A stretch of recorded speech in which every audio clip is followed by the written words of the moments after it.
প্রতিদিন গোটা বিশ্বে প্রায় 1,01,695টি ফ্লাইট টেক অফ এবং ল্যান্ড করে।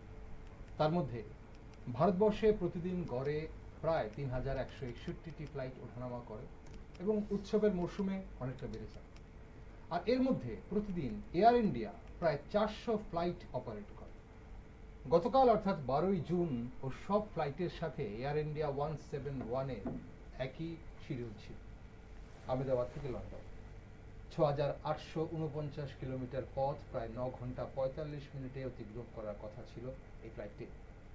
কিন্তু যাত্রা শুরু হলেও গন্তব্যে পৌঁছানো হলো না এয়ার ইন্ডিয়া 171 যাত্রীদের। টেক অফের মাত্র 5 মিনিটের মধ্যে বোয়িং 7878 ড্রিম লাইনারটি ভেঙে পড়ল বিজে মেডিকেল কলেজে। 230 জন যাত্রী এবং 12 জন বিমান কর্মী ছিলেন প্লেনটিতে, যার মধ্যে 169 জন ভারতীয় নাগরিক, 53 জন ব্রিটিশ নাগরিক, 7 জন পর্তুগিজ এবং 1 জন কানাডিয়ান ছিলেন। অত্যন্ত মর্মান্তিক এই দুর্ঘটনায় শুধু একজন ভারতীয় যাত্রী ছাড়া মৃত্যু হয় বাকি সবার, যদিও উনি ব্রিটিশ নাগরিক। অন্যদিকে এখন অবধি বিজে মেডিকেল কলেজের 24 জন মেডিকেল পড়ুয়ার প্রাণ হারিয়েছে বলে খবর, আহত প্রায় অর্ধশতাধিক। 2020 সালের আগস্ট মাসের 7 তারিখ দুবাই কোজিকোর Air India Express flight Calicut এয়ারপোর্টে ভেঙে 4 টুকরো হয়ে যায়, প্রাণ হারান 18 জন। 2010 সালের 22 মে দুবাই থেকে ম্যাঙ্গালোরগামী Air India Express flight 812 Mangalore এয়ারপোর্টে দুর্ঘটনার কবলে পড়ে, প্রাণ হারান 158 জন। 1978 সালের জানুয়ারি মাসের 1 তারিখ তৎকালীন বম্বের এয়ার ইন্ডিয়া ফ্লাইট 855 ক্র্যাশ হওয়ায় প্রাণ হারান 213 জন। কিন্তু ভারতে বিমান দুর্ঘটনার ইতিহাসে খুবই মর্মান্তিক হয়ে থাকবে বৃহস্পতিবারের আহমেদাবাদ প্লেন ক্র্যাশ। তথ্য প্রযুক্তির এই উন্নত যুগে আহমেদাবাদের বিমান দুর্ঘটনা অনেকগুলো প্রশ্নের জন্ম দিয়ে গেল।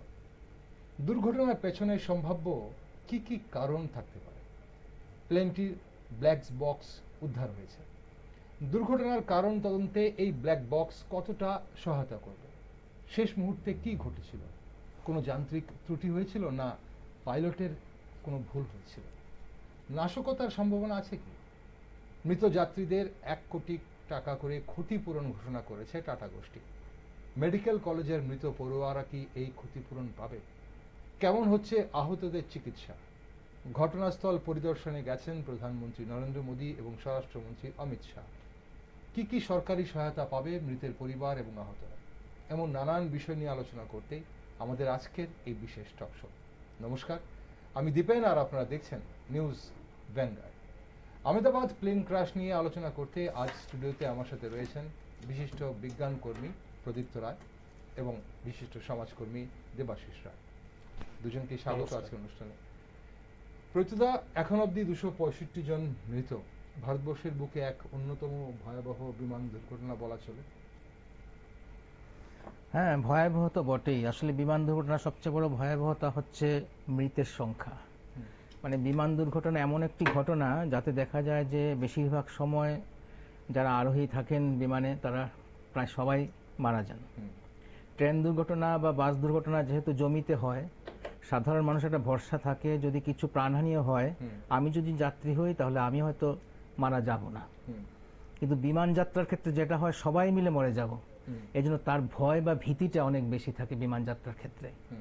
নিরাপদ দিনেও আমরা যখন বিমান যাত্রা করি তখনও দেখা যায় যখন বিমানটা টেক অফ করলো তখন সঙ্গে সঙ্গে কিন্তু সবারই একটু মনের মধ্যে একটা দুরু দুরু ব্যাপার চলে আসে। যতক্ষণ না বিমানটা ল্যান্ড করছে ততক্ষণ পর্যন্ত কিন্তু নানান চিন্তাভাবনার মধ্যে একটা আশা আশঙ্কা দুটোই একসঙ্গে চলতে থাকে। এটাই হচ্ছে আসলে ভয়াবহতাটা। এই কারণেই আমরা আরো বেশি করে আমাদের মনে দেগে যায় যখন কোনো বিমান দুর্ঘটনা ঘটে। আইডেন্টিফিকেশনের যে ব্যাপারটা হয় সাধারণ মানুষের মনের মধ্যে, সেটা হচ্ছে কি আমি যদি থাকতাম সেই ফ্লাইটে তাহলে আমারও তো এই অবস্থা হতো।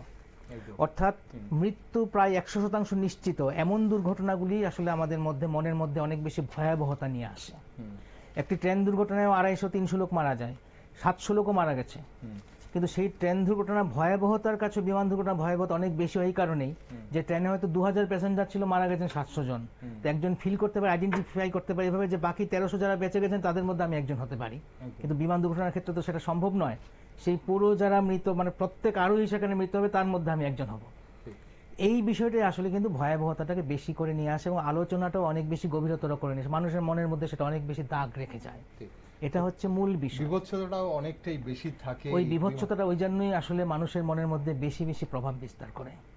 ঠিক, আসবো আমরা অবশ্যই আপনার কাছে আলোচনা চাইবো যে আসলে বিমান যখন দুর্ঘটনা হয় অনেক ধরনের তদন্ত হয়, অনেকেই অনেক রকম করে তদন্ত করে কেন দুর্ঘটনা ঘটলো, এবং সেই তদন্তের পর কি হয়, আসলে তদন্ত কেন করা হয়, কেন তদন্ত করে যাদের হারিয়েছি আমরা তাদের তো ফিরে পাওয়া যায় না, কিন্তু তদন্ত করে যারা আগামী দিনে প্লেন চড়ছেন বা বিমানে উঠছেন তাদের জীবন যেন সুরক্ষিত থাকে সেই চেষ্টাই করা হয়। তো আপনার কাছে অবশ্যই চাইবো সেই বিষয় নিয়ে। কিন্তু তার আগে দেবাশিসবাবু, আপনিও রয়েছেন।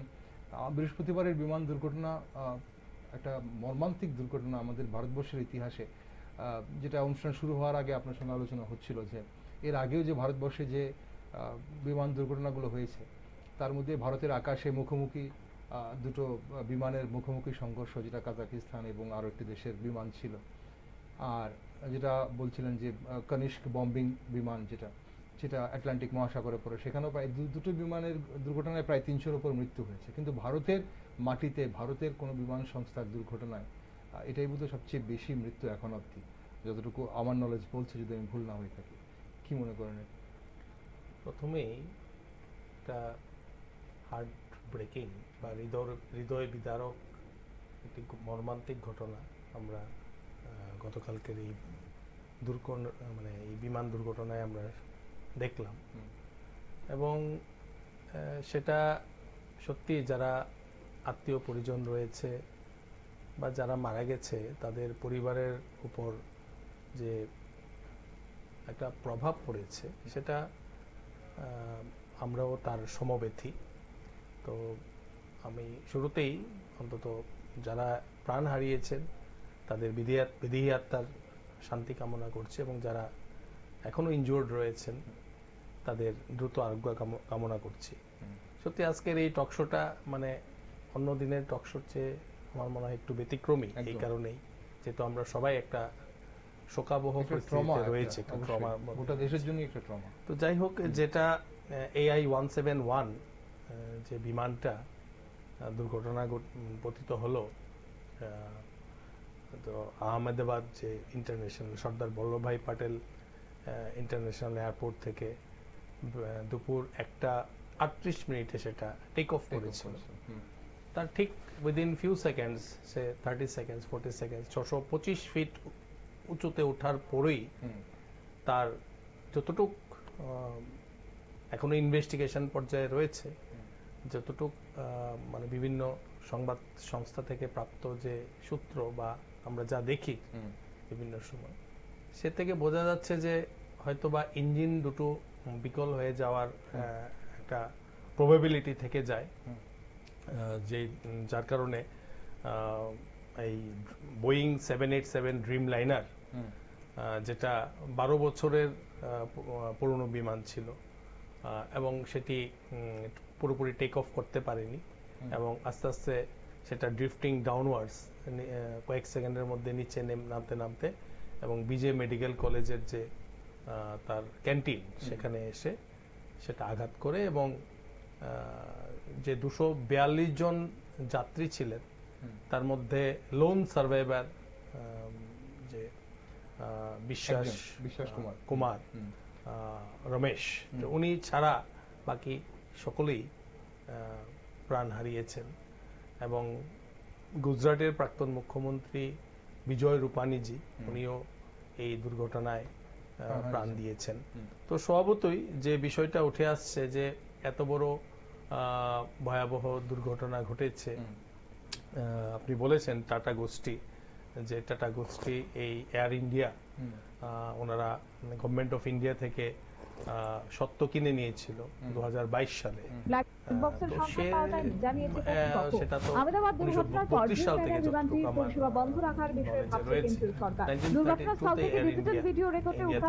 শুরু করেছিল, এবং সেই থেকে টাটাদেরও সেই ইয়েতে এই এয়ারলাইন্সের একটা ভূমিকা ছিল শুরু ক্ষেত্রে।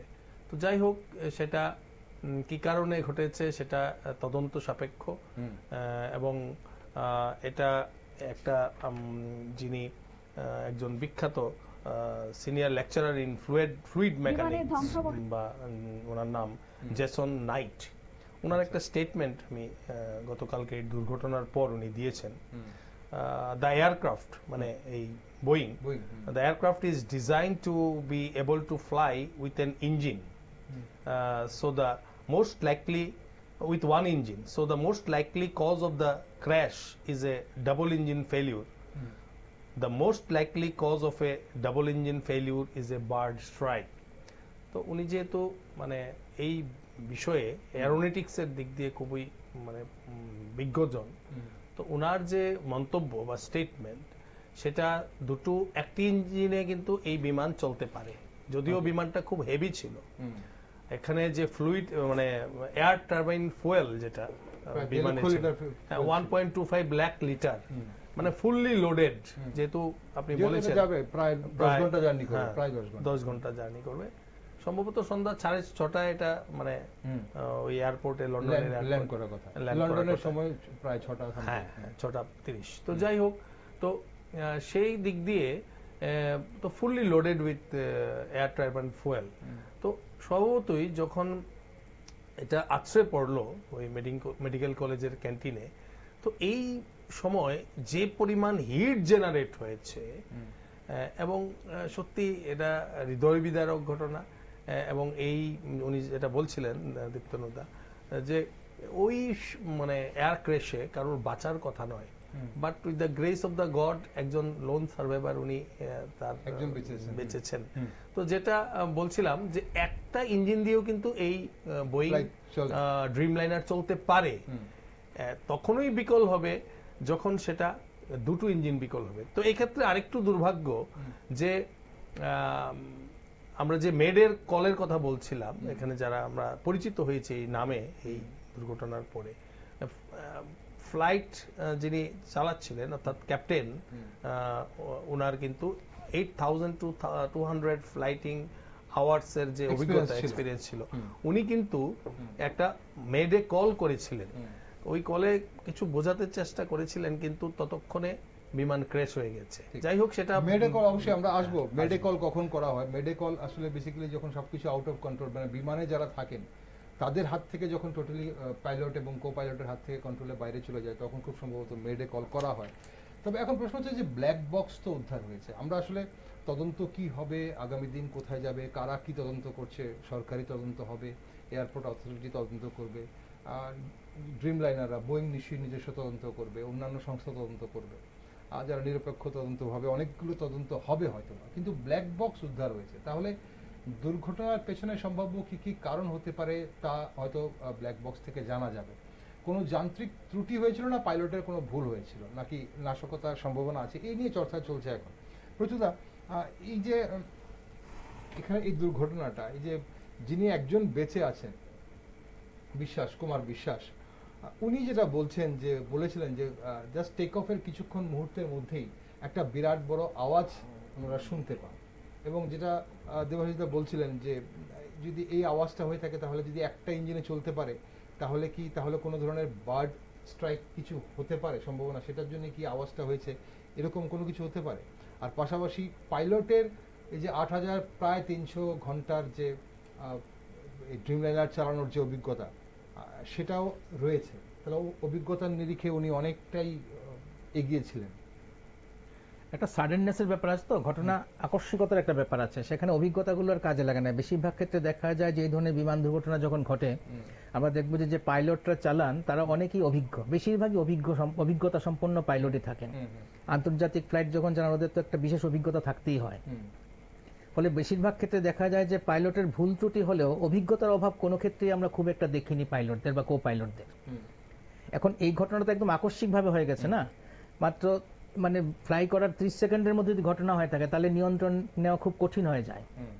625 ফুট উপরে উঠেছে মানে কি, যদি 3,500 বা 4,000 ফুট উপরে থাকতো তাহলে ফ্লাইটটাকে ঘুরিয়ে আনা যেত। টেক অফটা কমপ্লিট হয়নি, টেক অফ কমপ্লিট হয়নি, ফলে সেখানে দেখা যাচ্ছে হঠাৎ করে ফ্লাইট পায়নি, মানে হাইট পায়নি, নেমে গেছে ফ্লাইটটা, ইঞ্জিন বিকল হয়ে গেছে বা এরকম একটা কিছু হয়েছে। কিন্তু এখানে প্রশ্ন হচ্ছে যে আজকে ঘটনা ঘটার পর অনেক ত্রুটি বিচ্যুতিও বের করা হচ্ছে, যে বোয়িং 787 যে মডেল আছে ড্রিমলাইনার 8, এটা নিয়ে বিভিন্ন সময় কমপ্লেনও ছিল, মানে বোয়িং কোম্পানির সঙ্গে সংযুক্ত ইঞ্জিনিয়ার দু একজন এর মানে বিভিন্ন সময় এটা নিয়ে প্রতিবাদও করেছেন, কেস চলছে। FAA যেটা আছে, ফেডারেল এভিয়েশন অ্যাডমিনিস্ট্রেশন, তারা বিভিন্ন সময় এটার মানে উৎপাদন বা এটা বিক্রির ক্ষেত্রে কিছুটা নিষেধাজ্ঞা দিয়েছে, স্থগিতাদেশ দিয়েছিলেন, এরকমও হয়েছিল। তো এরকম অ্যাকচুয়ালি অনেক ফ্লাইটের ক্ষেত্রে, অনেক এয়ারক্রাফটের ক্ষেত্রেই হয়, এটা নতুন নয়। আর বোয়িং এর লক্ষ্যমাত্রা থাকে অ্যাকচুয়ালি ফুয়েল এফিসিয়েন্সি বাড়ানো, এবং বোয়িংকে এই জন্য প্রেফার করা বিভিন্ন যে মানে বিভিন্ন এয়ারলাইন্স গুলো বোয়িংকে প্রেফার করার কারণ হচ্ছে এটার ফুয়েল এফিসিয়েন্সি অনেক বেশি থাকে। যে বডিটা তৈরি করা হয়েছিল ড্রিমলাইনারের, সেটার একটা বড় বিষয় ছিল প্রায় 50% ফুয়েল এফিসিয়েন্সি বাড়ানোর জন্য সেটার বডিটা অ্যাকচুয়ালি হচ্ছে কার্বন ফাইবার দিয়ে তৈরি, তো কার্বন ফাইবার রিএনফোর্সমেন্ট পলিমার দিয়ে তৈরি। এবং এটার ক্ষেত্রে বলা হয়েছিল স্যাম সেলুফার বোধ সম্ভবত যে ইঞ্জিনিয়ার, যিনি 2017 পর থেকে তিনি অভিযোগ করে আসছেন যে স্ক্রু বা নাট দিয়ে যে লাগানো হয় এই বডিটাকে, তার মধ্যে ছোট ছোট গ্যাপ থেকে যায়। লং রানে 10 বা 12 বছর পরে আস্তে আস্তে গ্যাপগুলি বাড়তে থাকে, ফলে একটা বড় ধরনের দুর্ঘটনার সম্ভাবনা থেকে যায়। তো এখন এই ফ্লাইট অনেক ঘুরছে, মানে প্রচুর লোড নিচ্ছে, ফলে এটাও একটা কারণ হলেও হতে পারে যে এটা যেটা বলে কি ফিউজেলেজ, যেটা বলে আর কি, ফিউজেলেজ মানে হচ্ছে ককপিট, তারপর প্যাসেঞ্জার যেখানে বসে আর নিচে যে কার্গো, এই যে বডিটা উইংস ইঞ্জিন বাদ দিয়ে, লেজটা বাদ দিয়ে বাকি যে অংশটাকে ফিউজেলেজ বলে। এই ফিউজেলেজের মধ্যে এই যে স্ক্রুগুলো বা নাটগুলো আছে, এই নাটগুলো কি হয় জয়েন করা হয়, তো বিভিন্ন অংশগুলি আলাদা আলাদা বানিয়ে জয়েন করা হয়। তো এখানে কি হচ্ছে এই যে বিশেষ বডি তৈরি করা হয়েছে বিশেষভাবে, মানে হালকা করার জন্য ফ্লাইটটাকে, যাতে তেল খরচা কম হয়, জ্বালানি খরচা কম হয়, ওটা নাকি ভবিষ্যতে বিপদ ডেকে আনতে পারে, এরকম একটা কমপ্লেন উনি করেছিলেন। তো জন বার্নেস নামে আরেকজন কর্মীরও এক ব্যাপারে একটা কমপ্লেন আছে। আবার 2024 এপ্রিলে রহস্যজনকভাবে ওনার মৃত্যু হয়েছিল। কেস চলছে, এখনো কেস চলছে আদালতে। তো এই বিষয়গুলি এর মধ্যে উঠে এসেছে। অর্থাৎ বোয়িং কোম্পানি এয়ারক্রাফট যেটা তৈরি করছে, মানে সেটা তো অ্যাকচুয়ালি মূল প্রতিদ্বন্দ্বী এয়ারবাস।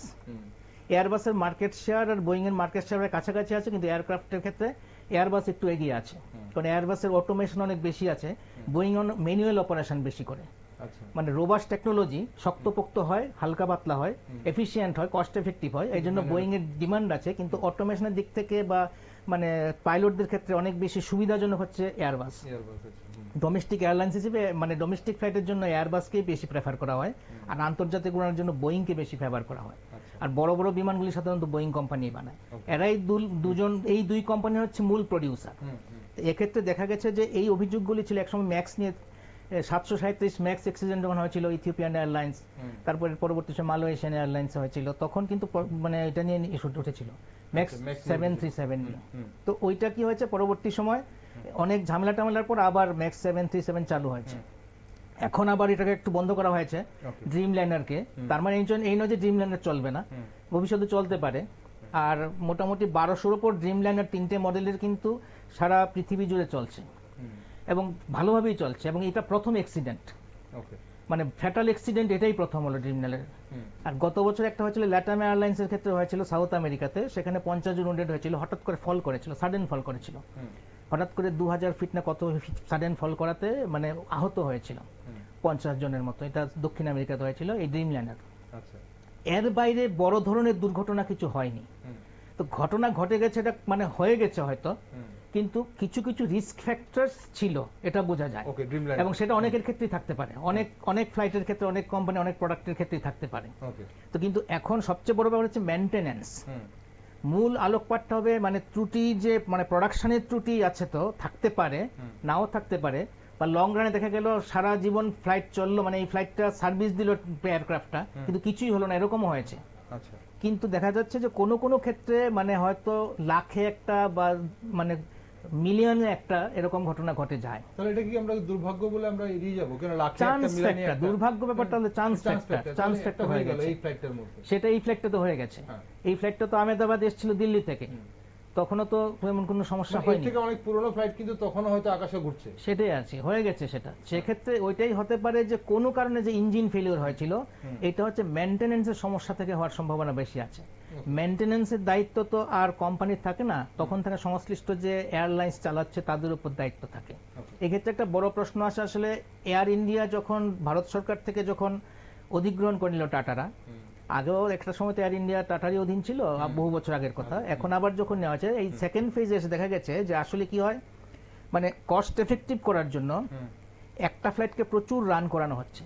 এটা সবাই করছে, এটা শুধু টাটা রানে, ইন্ডিগো করছে, সমস্ত কোম্পানিগুলি একটা ফ্লাইট মানে একটা এয়ারক্রাফটকে অনেক রান করানো হচ্ছে, প্রচুর ফ্লাইট একটা এয়ারক্রাফট, মানে হ্যাঙ্গারে থাকার সময় দেওয়া হচ্ছে না, মেইনটেনেন্সের সময় পাওয়া যাচ্ছে না, গ্রাউন্ড স্টাফ কমিয়ে দেওয়া হয়েছে, সামান্য কিছু গ্রাউন্ড স্টাফের উপর প্রচুর ফ্লাইট, প্রেসার অনেক বেশি, খুব অল্প সময়ের মধ্যে শর্টকাটে সেরে ফেলতে হচ্ছে সমস্ত কিছু। এই জায়গাতে মেইনটেনেন্সের সমস্যা দেখা যেতে পারে, ওভারলোডেড হতে পারে, এবং যন্ত্রগুলোর তো বিশ্রাম দরকার হয়, সেই বিশ্রামের সময় যন্ত্রগুলো পাচ্ছে না, পাইলটরাও পাচ্ছে না, কেবিন ক্রু স্টাফরাও পাচ্ছে না, মেশিনও বিশ্রামের সময় পাচ্ছে না, বা মেশিনের যে মানে বিভিন্ন যে লুব্রিকেশন থেকে শুরু করে সমস্ত কিছু যেটা করা সেটাও হচ্ছে না। তারপর তার ময়েশ্চার মেনটেন করার ব্যাপার আছে, নির্দিষ্ট মানে জলীয় বাষ্পের উপস্থিতিতে অ্যাকচুয়ালি ইঞ্জিনগুলো কাজ করে, মেশিনগুলো কাজ করে, আর বেশি হবে না কমও হবে না। এই যে সমস্ত ব্যাপারগুলি মেনটেন করার ক্ষেত্রে ত্রুটিগত ব্যাপারগুলি থাকার সম্ভাবনা প্রচুর আছে।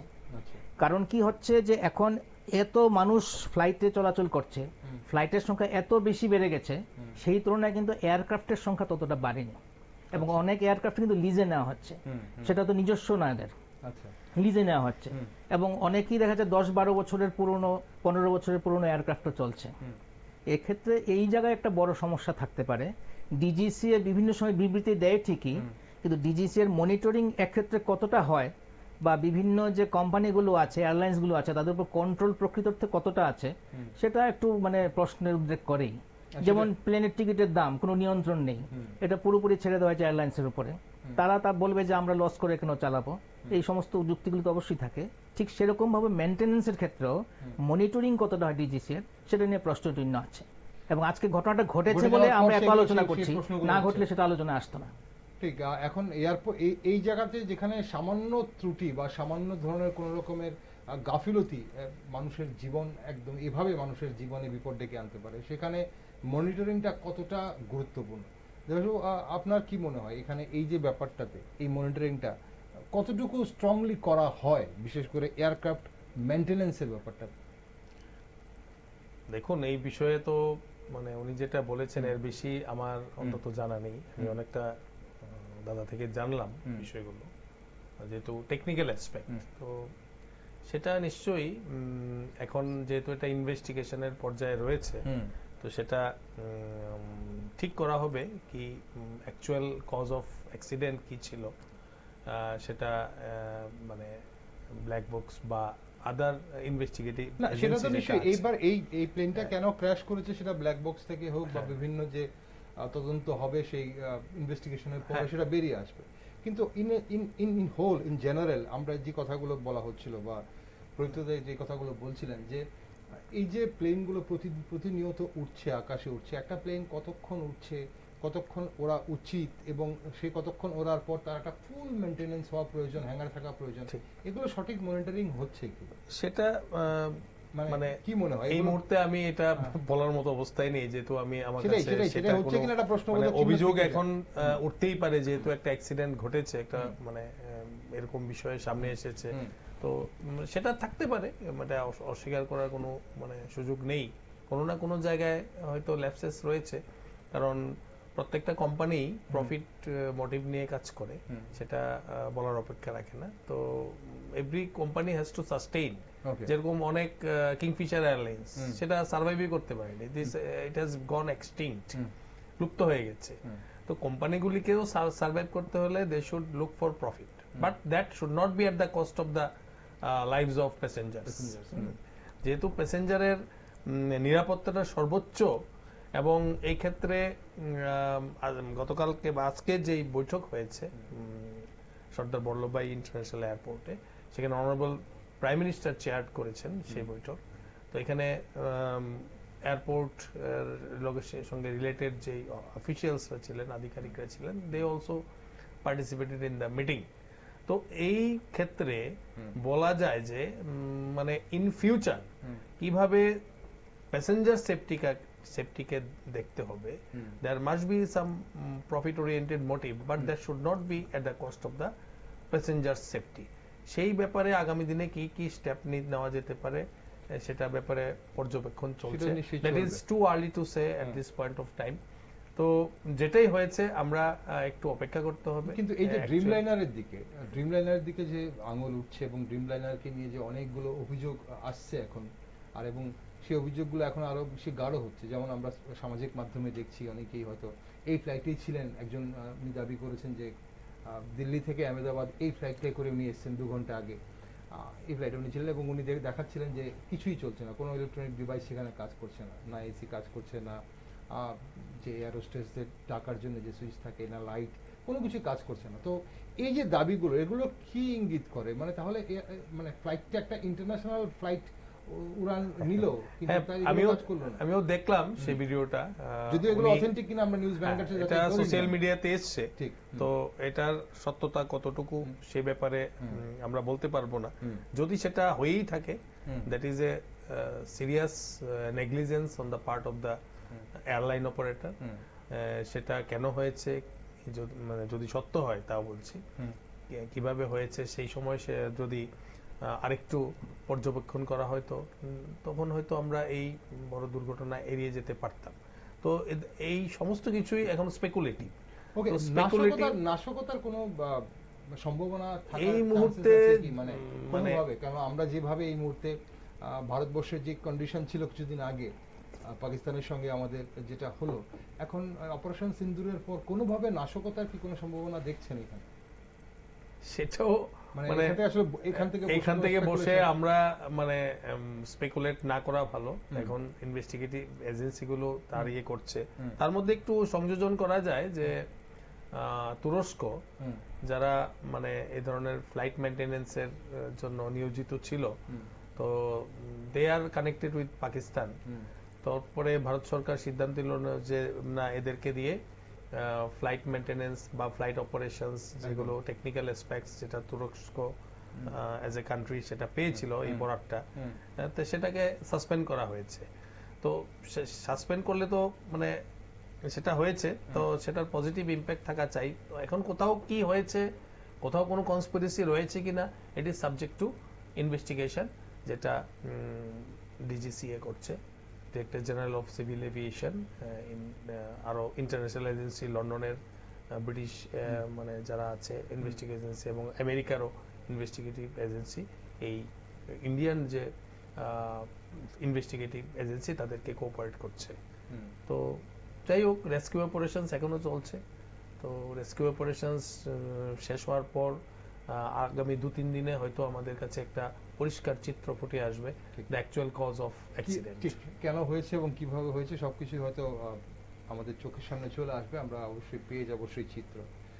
প্রচুরদা, এই যে আমরা মনিটরিং এর কথা বলছিলাম, বা আমরা আসলে যখন কোনো দুর্ঘটনা হয়, সেটা শুধু দুর্ভাগ্যবশত প্লেন দুর্ঘটনা নিয়ে আমরা আজ কথা বলছি, যদিও আমরা এখান থেকে বহু দূরে, আমাদের কাছে যা তথ্য আমরা শুনছি বা জানছি, সেই তথ্যের ভিত্তিতেই আমরা কথা বলছি, বা আপনারা অভিজ্ঞতা থেকে বলছেন বা জেনে বলছেন। এখন প্রশ্ন হচ্ছে যে এই যে মনিটরিং এর কথা আমরা বলছি, ভারতবর্ষের যে ফ্লাইটগুলো চলছে, প্রতিনিয়ত হাজার হাজার ফ্লাইট চলছে, গোটা বিশ্বে কি এভাবেই চলে কি আলটিমেটলি এভিয়েশন সেক্টরটা?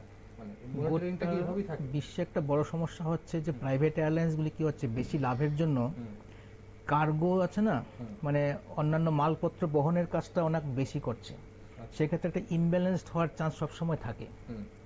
যেমন এই যে ফ্লাইটটাতে যাত্রী ক্যাপাসিটি ছিল 242, তো তার মধ্যে 230 জন যাত্রী উঠেছিল, তো 12 জন কম ছিল, তো ফলে যাত্রীদের দিক থেকে ওজন বেড়ে যাওয়ার ব্যাপার খুব একটা ছিল না।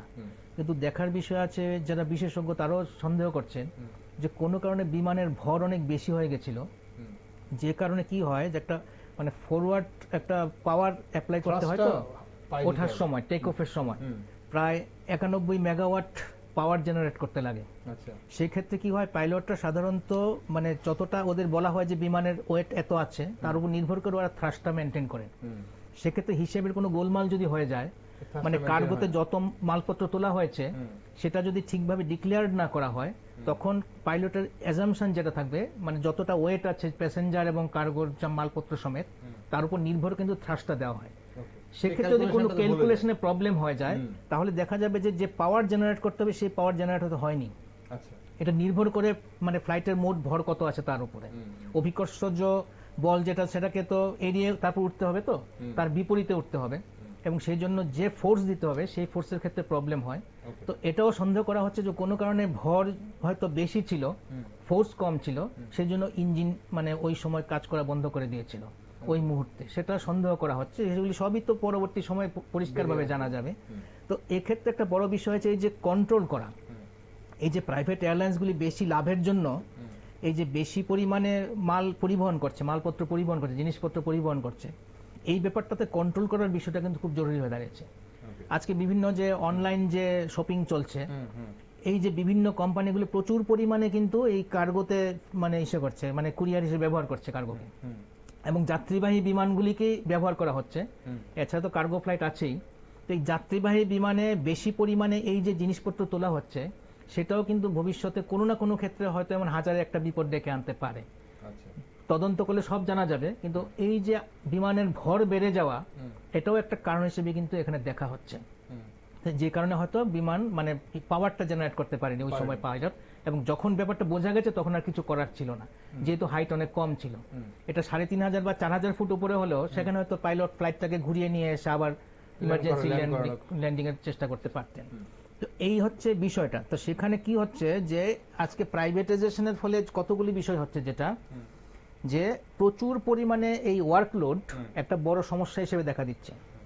একদিকে যেমন মানে এয়ারক্রাফটগুলি ফ্রিকোয়েন্ট ফ্লাই করছে, দ্বিতীয় হচ্ছে জিনিসপত্র অনেক বেশি বহন করছে, ফলে তার যে লাইফটা আছে, টোটাল যে রানিং যে টাইমটা আছে, সেটা কিন্তু হিসেবে দেখা যাচ্ছে যে সে হয়তো মানে এত হাজার ঘন্টা ফ্লাই করেছে, কিন্তু বাস্তবে দেখা গেল যে তার লোড অনেক বেশি হয়েছে, সেটা হয়তো 1.5 গুণ বা 2 গুণ হয়ে গেছে ইতিমধ্যে। তো সেই ক্যালকুলেশনটা কিন্তু যথাযথভাবে করা হচ্ছে না, এবং ডিজিএস এর কন্ট্রোলটা কিন্তু সেখানে থাকছে না, ফলে এটাও একটা বিপদ ডেকে নিয়ে আসছে। সেটাই মানে ফ্লাইটটাকে দুর্বল করে দিচ্ছে অন দ্য লং রান, দুর্বল করে দিচ্ছে। হিসেবে থাকছে না, হিসেবে থাকছে না যে এত হাজার ঘন্টা চলেছে, হয়তো 10,000 ঘন্টা চলেছে, কিন্তু তার হয়তো ওয়ার্কলোড 20,000 ঘন্টার হয়ে গেছে, ওয়ার্কলোড হয়ে গেছে। তার এখন বিশ্রামের দরকার, মেইনটেনেন্সের দরকার আছে, সমস্ত স্পেয়ার পার্টস গুলি আবার ভালো করে দেখার প্রশ্ন আছে, কোথাও কোনোখানে লুজ হয়ে আছে কিনা, ভেঙে চলে আছে কিনা, এই বিষয়গুলি দেখার ব্যাপার আছে, ইঞ্জিনের কাজ ঠিকভাবে হচ্ছে কিনা সেটা দেখার ব্যাপার আছে।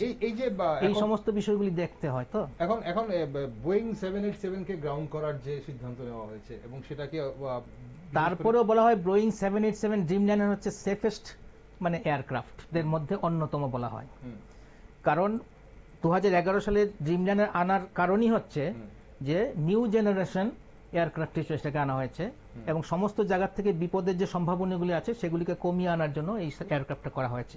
এবং ঘটনা এই যে এখন পর্যন্ত 1200-র উপর বোয়িং 787, 8, 9, 10 কিন্তু ফ্লাই করছে, আরো 700 787, 8, 9, 10 এর অর্ডার ইতিমধ্যে আছে। যেটা অ্যাক্সিডেন্ট হচ্ছে সেটা 787-8, সেটাও 400-র উপর আছে, রানিং এ আছে, এবং এখনো চলছে, এখনো হয়তো ফ্লাই করছে। ভারতে বন্ধ আছে, অন্য জায়গায় হয়তো ফ্লাই করছে, আমি জানি না সারা পৃথিবী জুড়ে বন্ধ করা হয়েছে কিনা। তো রানিং এ আছে এবং ভালোভাবেই চলছে। এবং ওরা দাবি করেছে, মানে বোয়িং কোম্পানি দাবি করেছে যে মোটামুটি এখন পর্যন্ত 125 কোটি প্যাসেঞ্জার গত 12-13 বছরে এই 787 এ ফ্লাই করেছে, এবং 50 লক্ষের উপরে ফ্লাইট হয়ে মানে ফ্লাই করেছে সবগুলো বিমান 787 এরই। তো 50 লক্ষ ফ্লাইটের মধ্যে এই প্রথম ফ্যাটাল অ্যাক্সিডেন্ট হলো, মানে 50 লাখে 1। মানে আসলে কিন্তু ঘটনাটা হচ্ছে রেশিও হিসেবে খুবই কম, কিন্তু আমাদের কাছে সেটা ভয়াবহতা নিয়ে বেশি আসছে। কারণ হচ্ছে যে ওই যে বললাম যে একসঙ্গে মানে প্রায় 100% লোকের প্রাণহানি ঘটে যায়, এই ভয়াবহতাটাই কিন্তু আমাদের বেশি আতঙ্কিত করে তোলে পুরো বিষয়টাতে। ঠিক। আর যখনই আমরা কোনো প্লেন দুর্ঘটনা এইভাবে যখন দেখি, বা বিদেশের এরকম দুর্ঘটনা যখন দেখি, হয়তো পাহাড়ে ভেঙে পড়েছে বা সমুদ্রের উপর ভেঙে পড়েছে, বা অনেক সময় দেখা যায় বিশেষ করে যখন ফাইটার প্লেনগুলো এরকম যখন অ্যাক্সিডেন্টের কন্ডিশন আসে, পাইলট চেষ্টা করেন ফাঁকা জায়গায় নিয়ে প্লেনটাকে ক্র্যাশ করাতে, বা এখানে তো সম্ভব নয়, চারদিকে লোকাল।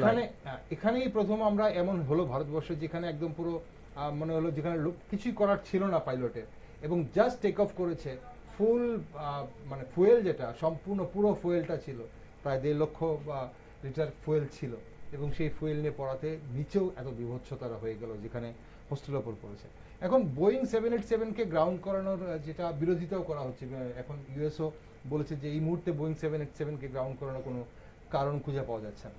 তো আমরা একটু অন্যদিকে আসি, অবশ্যই সেগুলো তদন্তে বেরিয়ে আসবো। এই যে যাত্রীদের 1 কোটি টাকা করে ক্ষতিপূরণের ঘোষণা করেছে টাটা গোষ্ঠী, এখন মেডিকেল কলেজ পড়ুয়ারাও কি ক্ষতিপূরণ পাবে বলে মনে করেন, মানে নাকি শুধু যাত্রীদের জন্য করা হয়েছে সেটা? আমি একটু আপনার প্রিভিয়াস যে প্রসঙ্গটাতে একটু ফিরে যাই, একটু অ্যাড করি। মানে এই বিমানটা যদি আরো উপরে থাকতো, ধরুন 30,000 ফিট উপরে আছে, তখন ইঞ্জিন বিকল হয়ে গেল, তখন কিন্তু এরা এরকম ভাবে মানে গ্লাইডারের মতো দুলতে থাকবে, দুলতে দুলতে দুলতে দুলতে নামবে, আবার ইয়ে করবে। তখন যারা ক্যাপ্টেন তাদের কাছে একটা সুযোগ থাকে, সেটাকে একটা সেফ গ্রাউন্ডিং, এটা জলে হতে পারে, কোথাও হতে পারে, এই সুযোগটা কিন্তু এক্ষেত্রে পাওয়া যায়নি, যেটা আপনি বলেছেন। তো যাই হোক, যে প্রসঙ্গে আসা মানে কম্পেনসেশন টেক অফের মুহূর্তেই হয়েছে, মানে টেক অফটাও কমপ্লিট করতে পারেনি। এটা একটা মানে মোস্ট আনফরচুনেট যে মানে pilot has no scope to save. তার জন্য কোনো এক পাইলট হয়তো বলেছিলেন, আমি ঠিক মনে করতে পারছি না, কোনো এক পাইলট বলেছিলেন যে কত হাজার ফিট উপরে আমি উঠছি, সেটা আমার কাছে ভয়ের নয়। আমার কাছে সবসময় টেনশন বা ভয় থাকে, সেটা হচ্ছে যে during take off and landing. ঠিক। তো আর টেক অফ আর ল্যান্ডিং এর কিন্তু ল্যান্ডিং গিয়ার গুলো বন্ধ করেনি, মানে জাস্ট টেক অফ এর মুহূর্তে সবচেয়ে বেশি দুর্ঘটনা যা হয়েছে, যেটা একটা ইন্টারন্যাশনাল এজেন্সি গত প্রায় 18 বছরে যে একটা ডাটা দিয়েছে, তার মধ্যে প্রায় 53% মানে এয়ারক্রাফট অ্যাক্সিডেন্ট গুলো আপনার ল্যান্ডিং এবং টেক অফের ক্ষেত্রে হয়। তো এটা যখন ল্যান্ডিং মানে যখন নোজটা একদম টাচ করে, সেই সময় কিন্তু সবচেয়ে বেশি ক্র্যাশ হওয়ার মানে একটা রিস্কি এয়ার থাকে। আর টেক অফের সময় যদিও পার্সেন্টেজে কম, 8 পয়েন্ট সামথিং ইয়ে থাকে, সম্ভাবনা থাকে। তো যাই হোক, যেটা বিষয় আরেকটা যেটা বলছিলেন যে কম্পেনসেশনটা, 1 কোটি টাকা কম্পেনসেশনটা এখানে একটা ম্যাটার করে, কারণ একটা মন্ট্রিয়াল ট্রিটি আছে 1999-এ, সেটা ইন্টারন্যাশনাল যে ফ্লাই করে যে বিমানগুলো তাদের ক্ষেত্রে অ্যাপ্লিকেবল, ডোমেস্টিক এয়ারলাইন্সে যেগুলো ফ্লাই করে সেগুলো অ্যাপ্লিকেবল নয়। তো সেখানে বলা আছে এসডিআর 1 লাখ। তো এসডিআর মানে অনেকগুলো কারেন্সির একটা সংযুক্ত বা একটা গড় হিসেব।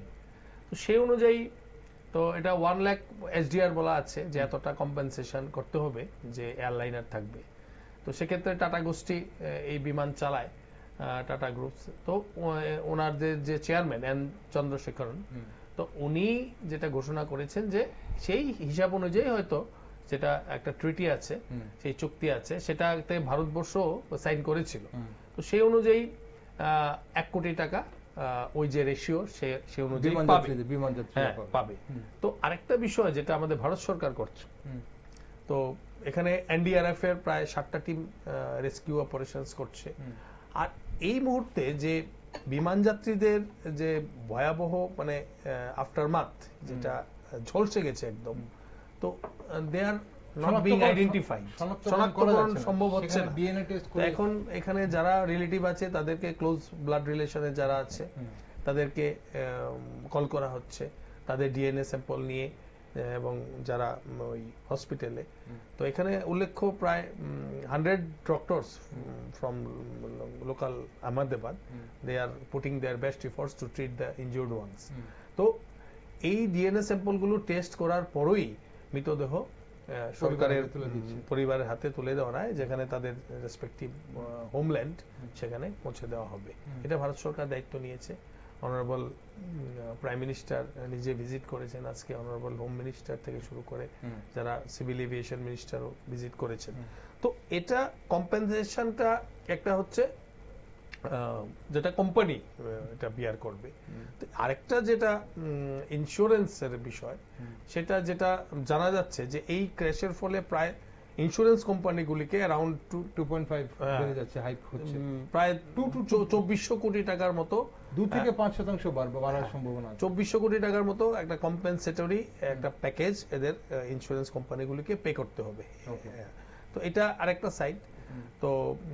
তো সব মিলিয়ে যেটাই কম্পেনসেশন হোক, that can't be the substitute for the loss of lifes. ঠিক আছে? তো জীবন প্রাণহানি মানে এটা শেষ। আপনি দেখেছেন সাম জোশী, একজন সফটওয়্যার ইঞ্জিনিয়ার, ওনার 3টি শিশু সন্তান, ওনার মিসেস ডাক্তার ছিলেন, they are about to get settled in London. তো ওখানে থাকেন উনি, সফটওয়্যার ইঞ্জিনিয়ার জোশী। তো সন্তানকে নিয়ে একবারে যাবেন, মানে ড্রিমস গট শ্যাটার্ড না, মানুষের যে স্বপ্ন। 241 জনের মধ্যে মানে ক্রু মেম্বারস তো রয়েছেই, সেখানে বাকি যে 230 জন প্যাসেঞ্জার ছিল তাদের মধ্যে যতগুলো পরিবার ছিল প্রত্যেকটা পরিবারের একটা কাহিনী থাকবে, প্রত্যেকটা পরিবারের। যেমন কোনো একজন এসেছিলেন, ওনার স্ত্রী লন্ডনে মারা গেছে, ওনার স্ত্রীর ইচ্ছে ছিল যে কাবেরী নদীতে ওনার বোধহয় যে থাকে বডির অ্যাশেসগুলো সেগুলো দেওয়ার জন্য। তো স্বামী এসেছিলেন সেখানে ইন্ডিয়াতে কাজগুলো করতে, সন্তানরা ছিল ওখানে লন্ডনে, স্বামী ফিরে যাচ্ছিলেন এই ফ্লাইটে, স্বামীও নেই। তো বাচ্চারা মাকেও হারালো, বাবাকেও হারালো। এরকম প্রত্যেকটা ফ্যামিলির পেছনে ঘটনা থাকবে এবং সব প্রত্যেকটাই হৃদয় বিতারক। এবং আরেকটা ছোট্ট ঘটনা আছে এর মধ্যে, আরেকজন সার্ভাইভার ভূমি চৌহান, উনি 2 বছরের জন্য এসেছিলেন।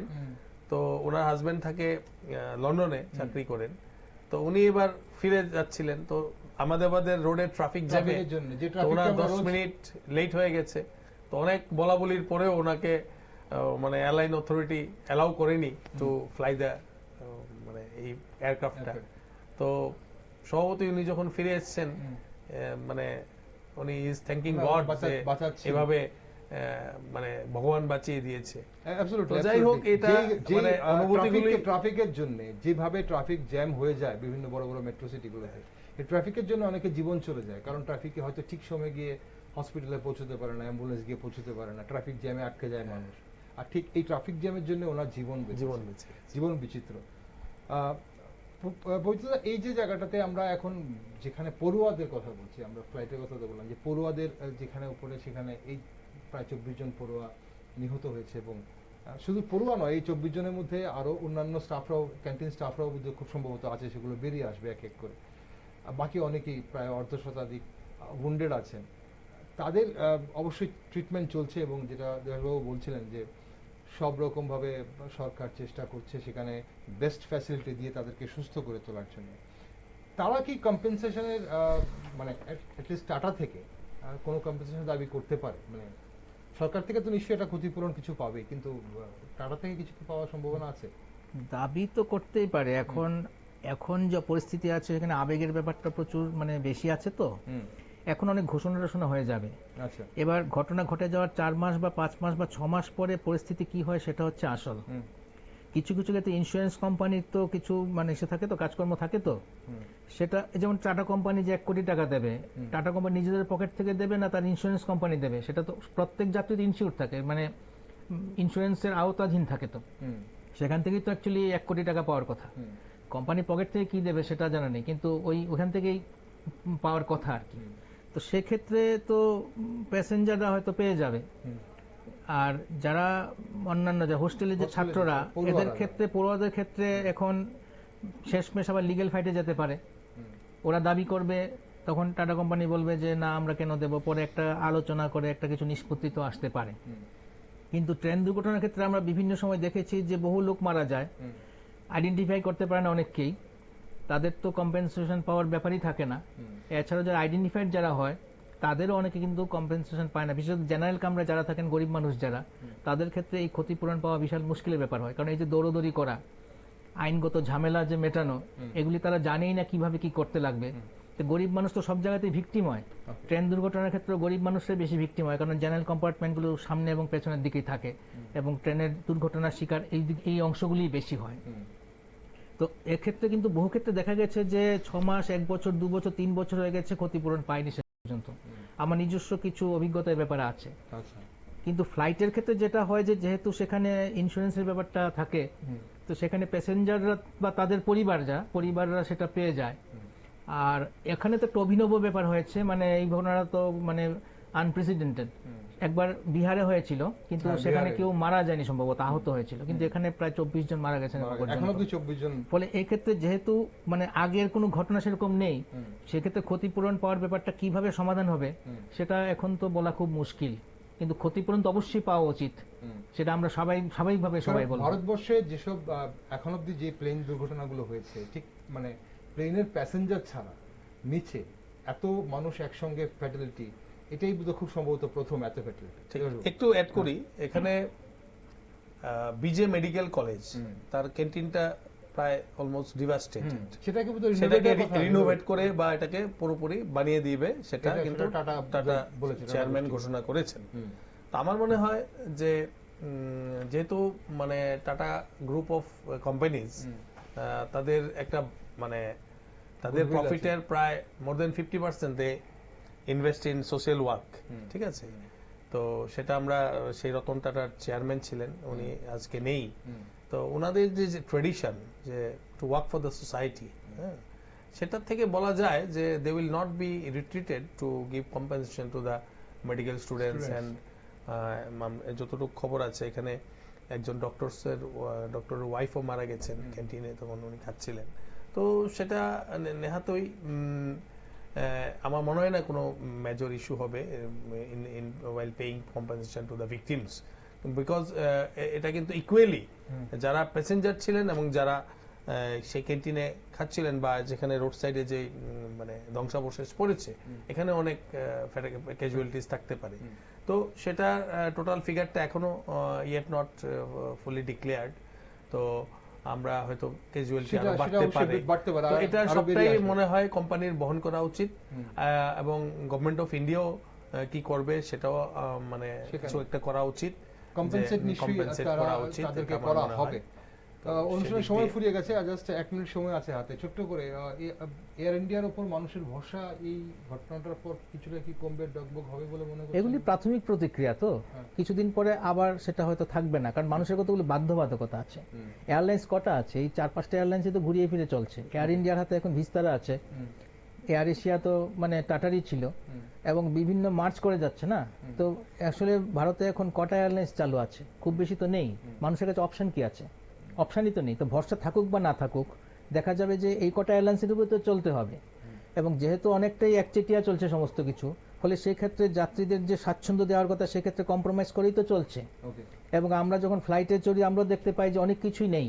তার সত্ত্বেও আমরা চলি কেন? আমাদের কাছে ওই ফ্লাইটের ভেতর যে কমফোর্ট কি পাচ্ছি সেটা বড় বিষয় হয় না, আমাদের কাছে হয় যে আমরা এক জায়গা থেকে আরেক জায়গায় ঠিক সময় পৌঁছতে পারছি কিনা। সেক্ষেত্রে ফ্লাইট লেট ফেট হয়, তারপরে আমরা যে এই যে 2 ঘন্টা বা 2.5 ঘন্টা বা 1 ঘন্টার মধ্যে পৌঁছতে পারছি আমাদের নির্দিষ্ট লক্ষ্যে যেখানে যাওয়ার, তাতে আমরা কৃতার্থ হয়ে যাই। আমরা আসলে আমরা কৃতার্থ হই ফ্লাইট চড়ে। ফলে আমাদের যে অধিকারের প্রশ্ন আছে সে ব্যাপারে সচেতনতা তো কম আছে। মধ্যবিত্ত নিম্নবিত্ত মানুষের তখন ফ্লাইট চড়ছে, তো এরা মূলত কি হচ্ছে, দায়ে পড়ে ফ্লাইট চড়ছে, অন্য কোনো বিকল্প নেই। এছাড়া এমনও হয়ে গেছে এখন সময় বাঁচানোর বিষয় প্রবল হয়ে গেছে। 12 ঘন্টার ট্রেন জার্নির থেকে 2 ঘন্টা ফ্লাইটে আমি যাচ্ছি, সেটা বড় ব্যাপার। তো সেক্ষেত্রে ওইগুলি থাকবে না। এয়ার ইন্ডিয়ার ফ্লাইটও চড়বে মানুষ, এখন হয়তো একটু ভয় হবে, কিন্তু এটা আটকাবে না। ভরসা হয়তো প্রাথমিক কয়েক মাস একটু ভয় করবে যে ড্রিম লাইনার চড়বে কিনা, বাট মানুষের স্মৃতি ধারণ ক্ষমতা হয়তো আমরা আজকে থেকে 2 বছর পরে সত্যি ভুলে যাব যে কতটা 2 বছরের মধ্যে 3টে অ্যাক্সিডেন্ট আছে। 737 ম্যাক্স 2 বছরের মধ্যে 3টে অ্যাক্সিডেন্ট হয়েছে 2 বছরের মধ্যে। তো 737 ম্যাক্স তো চলছে, এখন তো চলছে সারা পৃথিবী জুড়ে। যেহেতু আমাদের দেখুন, আমি একটু অ্যাড করি যে এখানে 3টে অনেকগুলো কিন্তু টেলিকম অপারেটর ছিল, এখন রয়েছে এয়ারটেল, ওকে, মানে মানুষ আপনি যেটা আমরা ভোডাফোন এবং আরেকটা। তো ঠিক একইভাবে সাময়িক হয়তো কিছু এদিক সেদিক হতে পারে, কিন্তু আলটিমেটলি মানে টাটা যেহেতু একটা ভরসামন গোষ্ঠী, one of the darkest day in tata group of history. এটা অবশ্যই টাটা, যেহেতু টাটার বিমান, টাটা গোষ্ঠীর বিমান, এয়ার ইন্ডিয়ার বিমান, তো এটা one of the darkest day in tata group history বলেছেন এন চন্দ্রশেখর। অসংখ্য ধন্যবাদ আপনারা দুজনকে আজকের এই আলোচনায় অংশগ্রহণ করার জন্য। আসলে এই আলোচনায় আজকে আমাদের কোনো জায়গায় যাওয়ার নয়, আমাদের এই আলোচনা ছিল বোঝার যে এই যে দুর্ঘটনাটা হলো, এই দুর্ঘটনাটা কেন হয়েছে সেটা হয়তো আগামী দিন বেরিয়ে আসবে, কি কারণে ঠিক হয়েছে। কিন্তু এমন দুর্ঘটনা হলে পরে আমরা যে আলোচনাটা করি যাতে আগামী দিন এই ধরনের দুর্ঘটনাকে এড়ানো যায়, এবং যারা দুর্ঘটনার শিকার হয়েছেন তাদের কিভাবে কম্পেনসেট করা যায়, তাদের ক্ষতিপূরণ কিভাবে করা যায়। অর্থ সবসময় কোনো কিছুই জীবনের কম্পেনসেশন হতে পারে না, কিন্তু তারপরও পরিবার প্রিয়জন যারা আহত আছেন তারা কিভাবে চিকিৎসা পাচ্ছেন, সবকিছু নিয়ে আলোচনা আমাদের আজকে ছিল। তো দুর্ঘটনাস্থলে অসংখ্য ধন্যবাদ আপনাদের দুজনকে। ধন্যবাদ। দুর্ঘটনাস্থলে যেখানে চোখ যায় সেখানেই ধ্বংসস্তূপ, আর এই ধ্বংসস্তূপে পড়ে আছে প্রিয়জনদের স্মৃতি। 1.5 লক্ষ লিটার জ্বালানি ছিল বিমানটিতে, তাই দুর্ঘটনার সময় তাপমাত্রা বেশি হওয়ায় কাউকে বাঁচানো সম্ভব হয়নি বলে জানিয়েছেন স্বরাষ্ট্রমন্ত্রী অমিত শাহ। সব মৃত্যু বেদনাদায়ক, আর আহমেদাবাদ প্লেন ক্রাশ গোটা দেশকে স্তব্ধ করে দিয়েছে। তবে যেমনটা আমাদের আজকে বিশেষজ্ঞরা বলছিলেন যেই সব বিষয়গুলো অবশ্যই আজ এখন অভিযোগ উঠছে ড্রিমলাইনারকে নিয়ে বা বিমান কোম্পানিগুলোকে নিয়ে, বিমান সংস্থাগুলোকে নিয়ে, সেই সব দিকগুলো এভিয়েশন মিনিস্ট্রি অবশ্যই গুরুত্ব দিয়ে দেখবে কিনা সেদিকে অবশ্যই চোখ থাকবে সবার। আমরাও এই মুহূর্তে চোখ রেখেছি আহমেদাবাদে, আপনারাও সব খবর দেখার জন্য চোখ রাখুন শুধুমাত্র নিউজ ভ্যানগার্ডে।